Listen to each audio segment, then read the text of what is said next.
Hello दोस्तों, नमस्कार। कैसे हैं आप लोग? आशा है कि आप लोग बहुत अच्छे होंगे। चलिए दोस्तों, आज हम बात करते हैं यूजीसी नेट पेपर सेकंड, जो कि ऑप्शनल सब्जेक्ट कॉमर्स के बारे में बात कर रहे हैं। ऑप्शनल सब्जेक्ट कॉमर्स में जो कि आजकल हम बात कर रहे हैं बिजनेस इन्वायरमेंट है, यूनिट फर्स्ट बिजनेस इन्वायरमेंट। और बिजनेस इन्वायरमेंट में हम बात करें इकोनॉमिक्स पॉलिसी। इकोनॉमिक्स पॉलिसी जो है, आज में टर्म है कि इन्फ्लेशन इम्पैक्ट क्या होता है। अगर मान लीजिए स्फीति बढ़ती है, मुद्रा स्फीति अगर बढ़ती है, महंगाई ज़्यादा आती है, तो उसका इम्पैक्ट क्या पड़ेगा, इसी के ऊपर एक फिलिप्स कर्व बनाया गया है। जो कि ये फिलिप्स कर्व ये दर्शाते हैं, कहते हैं कि अगर इन्फ्लेशन बढ़ती है तो एक प्रकार से रोजगार क्रिएट करती है।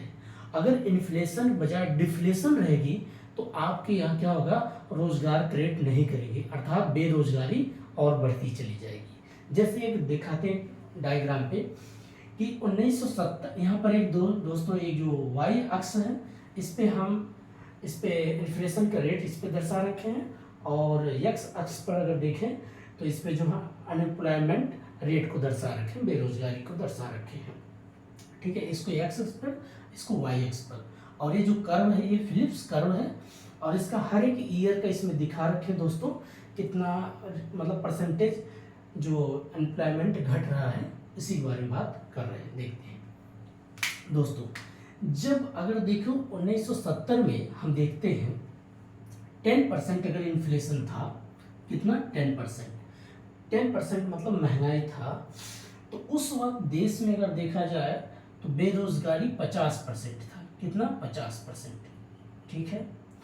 और जैसे 1980 में 20% अगर आ गया, अब 20% यहाँ पर इन्फ्लेशन इंक्रीज हो गया, यहाँ से अब इंक्रीज हो रहा है।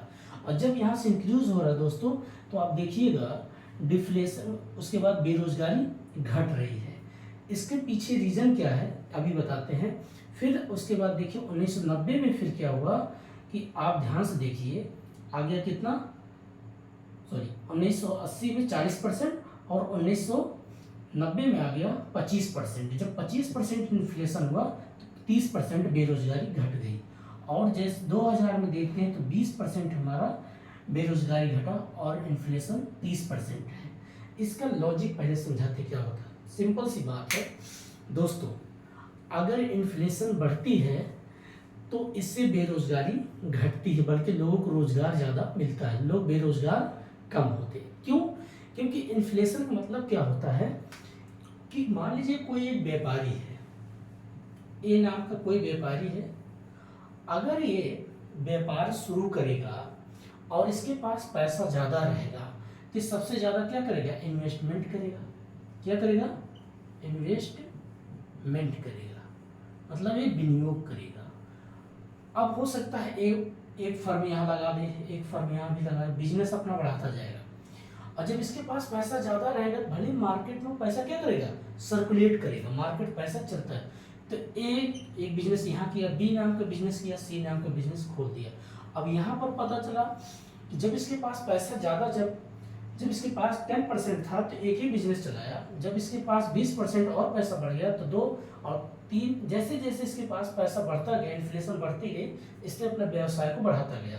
और वैसे ही लोगों को, आज मान लीजिए इसमें अगर 100 लोग काम कर रहे थे, रोजगार 100 लोग को काम दिया, इसमें भी अगर 100 लोग को काम दिया, और इस व्यवसाय में भी 100 लोग को काम दिया, तो देखिए कितने लोगों को काम दे दिया, 300 लोग को। तो कहने का मतलब अगर इन्फ्लेशन बढ़ती है तो लोगों को रोजगार मिलता है, बेरोजगारी कम होती है। तो इसीलिए ये डायग्राम जो फिलिप्स का यही बताते हैं कि किसी भी देश में अगर इन्फ्लेशन आती है तो समझिए उस देश में बेरोजगारी कम होती है। अगर डिफ्लेशन आ जाती है तो बेरोजगारी बढ़ जाती। डिफ्लेशन मतलब मंदी अगर आ जाती है तो लोग बेरोजगारी बढ़ जाती है। अब भाई किसी पास पैसे नहीं तो कौन व्यापार में पैसा लगाएगा। अगर मान लीजिए ए नाम के पास पैसा ही नहीं रहेगा तो क्या कर देगा, अगर इसके पास पैसा कम होने लग जाएगा तो अपना एक व्यापार ही बंद कर देगा। जब ये व्यापार बंद करे, 100 लोग बेरोजगार हुए कि नहीं हुए, और पैसा कम हो गया तो ये भी क्या हो गया, ये भी व्यापार बंद कर देगा, तो बताइए 200 लोग बेरोजगार हो गए। और यहीं पर अगर इसके पास पैसे बढ़ते रहेंगे, अपना व्यापार का इन्वेस्टमेंट करता रहेगा, तो काफ़ी लोगों को रोजगार देता, 100 इसमें फिर लगा देगा लोग को, 100 लोग इसमें रोजगार दे देगा, 100 इस लोग में। अब देखिए दोस्तों कितने लोग हो गए, 500 लोग को क्या कर दिया, रोजगार दे दिया।